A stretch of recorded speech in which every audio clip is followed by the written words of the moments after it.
Good morning class. Good morning sir. बच्चों, आज हम लोग एक खेल खेलेंगे जिसका नाम है अंत्याक्षरी। लेकिन अंत्याक्षरी आपके गानों की नहीं, नदियों के नाम की होगी। हाँ, नदियों के नाम की अंताक्षरी। कैसे? अच्छा अमन बताओ, देश की सबसे बड़ी नदी कौन सी है? गंगा। गंगा। गंगा किस अक्षर पे खत्म हुई? गा से। अब गा से किसी नदी का नाम बताओ। गोदावरी। Godavari, very good. कहाँ पे खत्म हुई है? रा पे। रा से किसी नदी का नाम बताओ। रावी। Ravi, very good. अब वा से किसी नदी का नाम बताओ। वर्धा। Wardha, very good. अब भा से किसी नदी का नाम बताओ। सर धनसरी हमारे आसाम से। Very good, excellent. Dhansiri. Dhansiri river Brahmaputra की एक ट्रिब्यूटरी है जो असम में बहती है। Very good. अब धनसरी कहाँ पे खत्म हुई? आर पे। रा से किसी नदी का नाम बताओ। सर रात से मुझे कोई नदी का नाम याद नहीं आ रहा। नहीं याद आ रहा? कोई बात नहीं, हम नदियों के नाम अंत्याक्षरी से कैसे याद करेंगे ये देखेंगे और सीखेंगे अपने रिवर सिस्टम को अंत्याक्षरी खेल के द्वारा।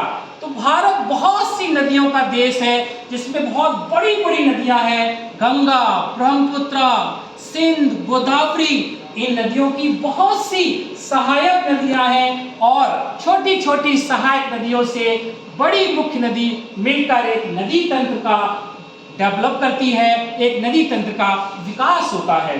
ठीक है, तो हम अपनी 4 नदी तंत्र को अपने क्लास में 4 ग्रुप में डिवाइड करके याद करने की कोशिश करेंगे। तो ये 4 बड़े नदी तंत्र होंगे: गंगा, ब्रह्मपुत्र, नर्मदा और गोदावरी। नर्मदा मध्य प्रदेश की जीवन रेखा कहलाती है।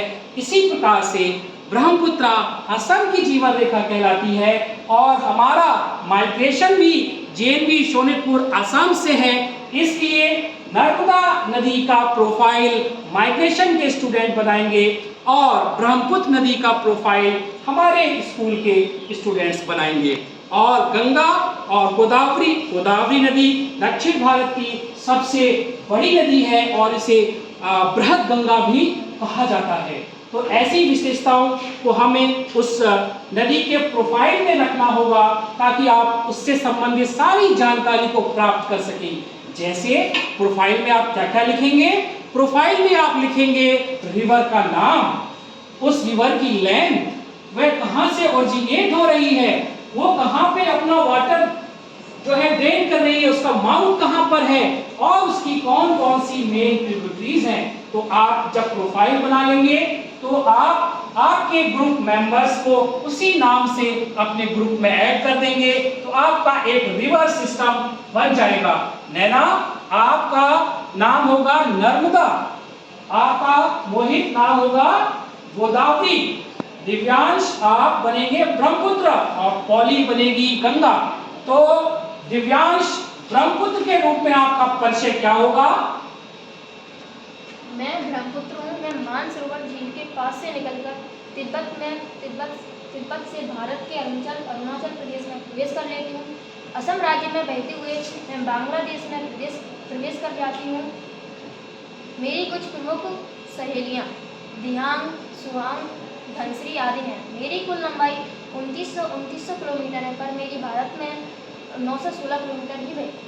Very good. अब ये दिव्यांश ने अपना प्रोफाइल बनाया, यानी कि ब्रह्मपुत्र के रूप में इन्होंने अपना प्रोफाइल बनाया।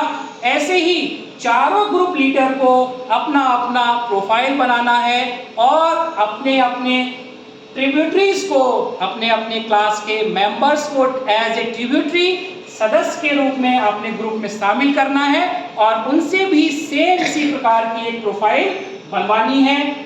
जैसे कि अगर आप ग्रुप लीडर हैं और आपकी कोई ट्रिब्यूटरी है तो उसे अपना नाम, लेंथ, कहाँ से ओरिजिनेट है बताना होगा। जैसे गंगा की सबसे बड़ी सहायक नदी कौन है? यमुना।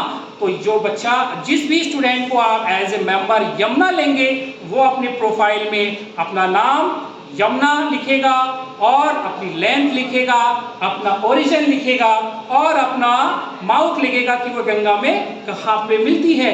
अपनी लेंथ बता देगा, है ना, और ग्रुप लीडर का लास्ट में नाम आ जाएगा, तो उससे उसे याद रहेगा कि मैं ऐसे गंगा रिवर, ऐसे यमुना रिवर, गंगा की एक सहायक नदी हूँ।